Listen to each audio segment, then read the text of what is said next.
মাত্র একটি প্রমাণ থাকলেই সারা জীবন জমির মালিক আপনি, এবং ওই জমিটি আপনি পরবর্তীতে যে কোনো ব্যক্তির কাছে বিক্রয় করতে পারবেন, কিংবা যে কোনো ওয়ারিশকে ওয়ারিশান সূত্রে হস্তান্তর করে দিয়েও যেতে পারবেন। তো এমন কোন ডকুমেন্টটি এত গুরুত্বপূর্ণ এবং সেই ডকুমেন্টটি কিভাবে সংগ্রহে রাখবেন, এই সকল যত ধরনের প্রশ্ন রয়েছে সকল প্রশ্নের সমাধান আজকের এই ভিডিওটিতে দেওয়ার চেষ্টা করব। সুপ্রিয় ভিউয়ার্স, ভিডিওটি দেখার পর যদি আপনার ভালো লেগে থাকে, আরো কোনো ভিডিও দেখার আগ্রহ জন্মায়, তাহলে আমাদের চ্যানেলটি সাবস্ক্রাইব করে রাখতে পারেন। আর যদি আপনি নিয়মিত আমাদের ভিডিওগুলো দেখে থাকেন, তাহলে বরাবরের মতো লাইক, কমেন্ট এবং শেয়ার করে আমাদেরকে অনুপ্রেরণা দিবেন। আসসালামু আলাইকুম। আমরা যে কোনো জমি যখন ভোগ দখল করি, তখন নিশ্চয়ই সেই সকল সম্পত্তি মালিকানা প্রমাণ করার জন্য কিছু না কিছু ডকুমেন্ট কিংবা প্রমাণ সংগ্রহে থাকে। এই প্রমাণগুলোর মধ্যে অনেক প্রমাণই রয়েছে যেগুলো অপ্রাসঙ্গিক কিংবা জমির মালিকানা প্রমাণ করার জন্য কোনোভাবেই প্রয়োজন হয় না। এখন তারপরেও আমরা সেই সকল প্রমাণ সংগ্রহে রাখার চেষ্টা করি, যেন কোনো কারণে যদি মালিকানা সংক্রান্ত কোনো প্রশ্ন ওঠে, তাহলে ওই সকল ডকুমেন্ট দিয়ে যেন কোনোভাবে ব্যাকআপ দেওয়া যায়। আবার অনেক ক্ষেত্রেই সকল ডকুমেন্টের মধ্যে যেগুলো গুরুত্বপূর্ণ ডকুমেন্ট, সেই ডকুমেন্টগুলো আমাদের সংগ্রহে থাকে না, যার কারণে যে ডকুমেন্টগুলো দিয়ে আমরা সম্পত্তি ভোগ দখল করার চেষ্টা করি, সেই ডকুমেন্টগুলো অকৃতকার্য হয়ে যায় এবং সম্পত্তির মালিকানা আমাদের কাছ থেকে হারিয়ে যায়। এই বিষয়গুলো যেন না হয়, এই জন্যই আজকের এই ভিডিওটিতে এই সকল বিষয় নিয়ে বিস্তারিত আলোচনা করব। সুপ্রিয় ভিউয়ার্স, আমরা যখন একটি জমির মালিক হই, সেটি হতে পারে ক্রয় সূত্রে কিংবা হেবা সূত্রে কিংবা ওয়ারিশান সূত্রে, তখন সর্বপ্রথম আমাদের ওই সকল সম্পত্তির মালিকানা অর্জন করতে হয় এবং একটি ডকুমেন্ট লাগে। সেই ডকুমেন্টটি স্বাভাবিকভাবেই যদি ক্রয় বিক্রয় সূত্রে হয় তাহলে সাবকবলা দলিল, কিংবা যদি ওয়ারিশান সূত্রে প্রাপ্ত হয় তাহলে বাটোয়ারা দলিল কিংবা বন্টন দলিল, এবং অন্যান্য যে মাধ্যমগুলো হয় সেই মাধ্যমগুলোর দ্বারা তৈরিকৃত দলিল। এবং এই যে দলিলগুলো আমরা তৈরি করলাম, এই দলিলগুলো তৈরি করার সময় আমাদের কিছু কিছু ভুল হয়, যে ভুলগুলোর কারণে ওই দলিলগুলো অনেক সময় অকৃতকার্য হয়ে যায়।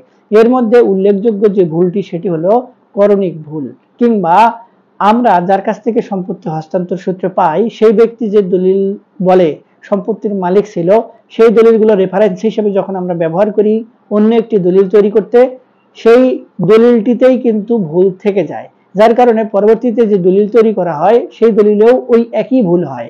এবং এই কারণেই কিন্তু আমরা অনেক সময় এই যে দলিলগুলো যে তৈরি করে মালিকানা অর্জন করি, সেই দলিলগুলোর বলে সম্পত্তির মালিকানা টিকিয়ে রাখতে পারি না। এবং এই ভুলগুলোর মধ্যে সর্বাধিক গুরুত্বপূর্ণ যে ভুলগুলো, সেগুলো হচ্ছে দাতার নাম কিংবা দাতার যে মৌলিক তথ্যাদি, সেই তথ্যাদির মধ্যে পিতার নাম, মাতার নাম, স্থায়ী ঠিকানা, জন্ম ঠিকানা, জন্মসাল, কিংবা সম্পত্তির যে দাগ নম্বর, অর্থাৎ সম্পত্তি যে দাগে বিক্রয় করা হয়েছে কিংবা সম্পত্তি গ্রহণ করা হয়েছে, সেই দাগ যদি হয় 10 নম্বর কিন্তু দলিলে যদি হয় 11 নম্বর, তাহলে 11 দাগের জমি বিক্রয় করলে 10 দাগের সম্পত্তি ওই দলিল বলে কখনোই কিন্তু ভোগ দখল করা যাবে না। এরপরে আরেকটি গুরুত্বপূর্ণ কারণ থাকে, সেটি হচ্ছে দলিলের তফসিল। এই যে দলিলের তফসিল, এই তফসিলও কিন্তু অনেক ক্ষেত্রে গুরুত্বপূর্ণ, এবং এই দলিলের প্রাণ বলা যায় তফসিলকে। যদি তফসিলে কোনো প্রকার ভুল হয়, সেই ক্ষেত্রে সেই ভুলগুলোও কিন্তু অনেক সময় মারাত্মক রূপ ধারণ করে।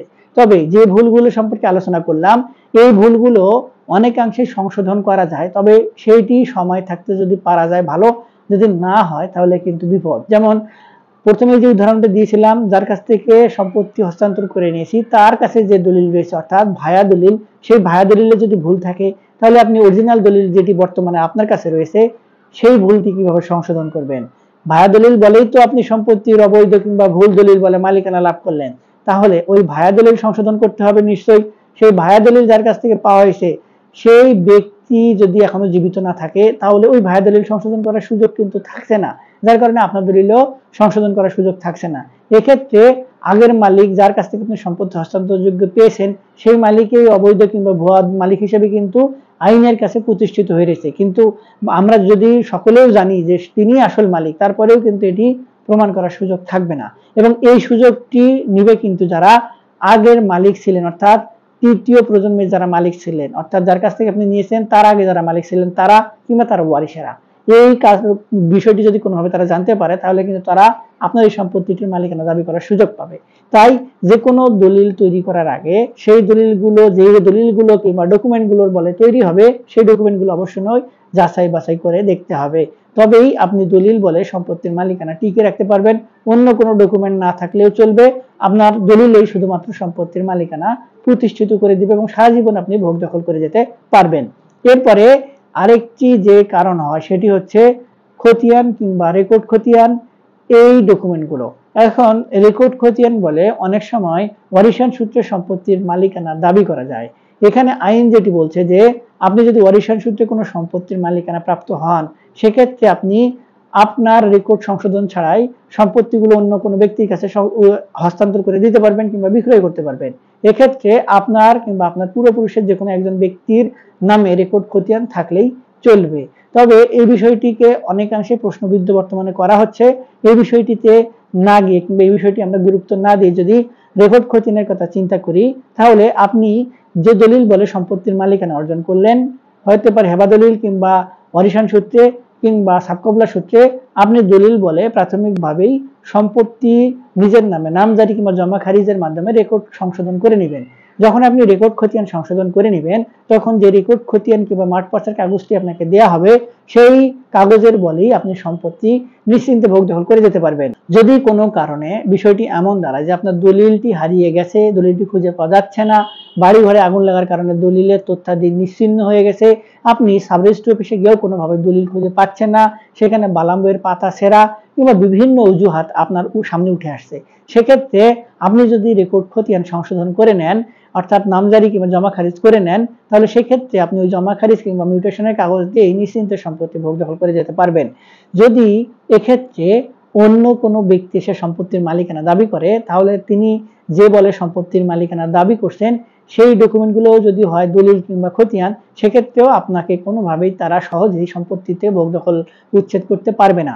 আইনগতভাবে গেলে তাদেরকে সম্পত্তি হস্তান্তর আইন এর কিংবা সুনির্দিষ্ট প্রতিকার আইনের ৮ ধারা মতে কিংবা ভূমি অপরাধ প্রতিরোধ এবং প্রতিকার আইনের ৮ ধারা মতে আদালতের মামলা করে আপনি যে সম্পত্তিটি ভোগ দখল করছেন সেই সম্পত্তির ভোগ দখল আপনার অবৈধ সেটি আগে প্রমাণ করতে হবে তারপরে।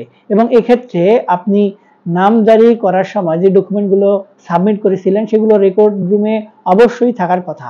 সেই ডকুমেন্টগুলো সংগ্রহ করে পরবর্তীতে আপনি এই বিষয়গুলো সমাধান করে নিয়ে আসতে পারবেন এবং আদালতের শরণাপন্ন হয়ে যখন আপনি এই মামলা অর্থাৎ আপনার প্রতিপক্ষ যে মামলাটি করলে আপনাকে ভুয়া দখলদার হিসেবে প্রমাণ করার জন্য সেই মামলায় যদি আপনি রায় পান কিংবা আপনার পক্ষে রায় আসে তাহলে সেই রায়ের কাগজ দিয়েও কিন্তু আপনি সম্পত্তির মালিকানা ধরে রাখতে পারবেন এবং অনেক ক্ষেত্রে এই রায়ের কাগজটি আপনার দলিল হিসেবে বিবেচিত হবে। সুপ্রিয় ভিউয়ার্স, এই যে মাধ্যমগুলো এই মাধ্যমগুলোর মাধ্যমে যদি আপনারা কোনো একটি ডকুমেন্ট তৈরি করতে পারেন অর্থাৎ দলিল, খতিয়ান কিংবা আদালতের রায়ের কাগজ, তাহলে এই ডকুমেন্টগুলোর মাধ্যমেই আপনারা নিশ্চিন্তে একটি সম্পত্তি চিরদিনের জন্য ভোগ দখল করে যেতে পারবেন এবং পরবর্তীতে আপনারা অন্য কোনো ব্যক্তির কাছে বিক্রয় করে দিতে পারবেন কিংবা আপনাদের পরবর্তী ওয়ারিশদের জন্য সম্পত্তি রেখেও যেতে পারবেন। তো সুপ্রিয় ভিউয়ার্স, আশা করি আপনারা বিষয়টি কিছুটা হলে বুঝতে পেরেছেন। তারপরেও যদি এই সংক্রান্ত বিষয় নিয়ে কোনো ধরনের তথ্য কিংবা কোনো ধরনের সহযোগিতার প্রয়োজন হয় তাহলে আমাদের ভিডিও নিচে কমেন্ট বক্স রয়েছে, সেখানে কমেন্টস করবেন, আমরা আপনাদের সহযোগিতা করার চেষ্টা করব। আর ভুলেও ভাবার প্রয়োজন নেই যে এই ধরনের ডকুমেন্টগুলো কোনোভাবেই কার্যকরী ভূমিকা পালন করবে না। এই ডকুমেন্টগুলোই 100% কার্যকরী ভূমিকা পালন করবে, এটি কিন্তু আইন দ্বারা প্রসিদ্ধ। আজকে এই পর্যন্তই, দেখা হবে সামনে নতুন কোনো ভিডিওতে। ততদিন পর্যন্ত ভালো থাকবেন, ধন্যবাদ।